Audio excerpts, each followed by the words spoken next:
زلمي خلیلزاد په پاکستان کې له قمر جاوید باجوا څخه څه غوښتي دي؟ خلیلزاد څنګه په داسې حساس وخت کې پاکستان ته تللی دی؟ تازه څه پیښ شوي دي؟ ډیره مهمه ویډیو ده، ویډیو تر پایه وګورئ او چینل سبسکرایب کړئ. لیدونکو السلام علیکم، ستړي مشئ.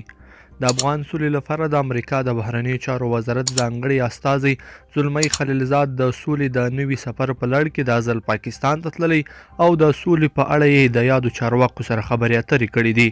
خلیلزاد په نورو لوړپوړو چارواکو ترڅنګ د پاکستان د پوځ له مشر جنرال قمر جاوید باجوا سره هم کتلي او د سولې لپاره یې له هغه څخه همکاري غوښتې ده، ځکه هغه درک کړي چې پوځ تر بل هر چا پر طالبانو زیات فشار زیاتولی شي.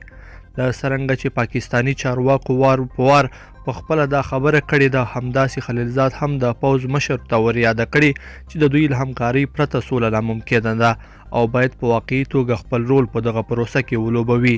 خلیلزاد دا هم ویلي چې افغان حکومت تر بل هر څه د سولې پروسې د بریا لپاره د پاکستان ملتیا ته محتاج دی او که پاکستان وغواړي دغه پروسه پر طالبانو د فشار راوړلو لارې په اسانه بریا ته رسولی شي.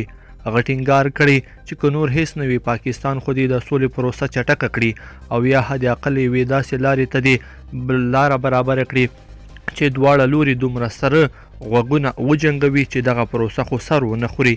د پاکستان د پوځ مشر خلیلزاد ته بیا د سولې په برخه کې ژمنه تازه کړې او ویلي دي چې د سولې په برخه کې همکاري له افغانستان سره د دوی نیک نیت ښیي او ژمن دي چې په دې برخه کې همکاري وکړي.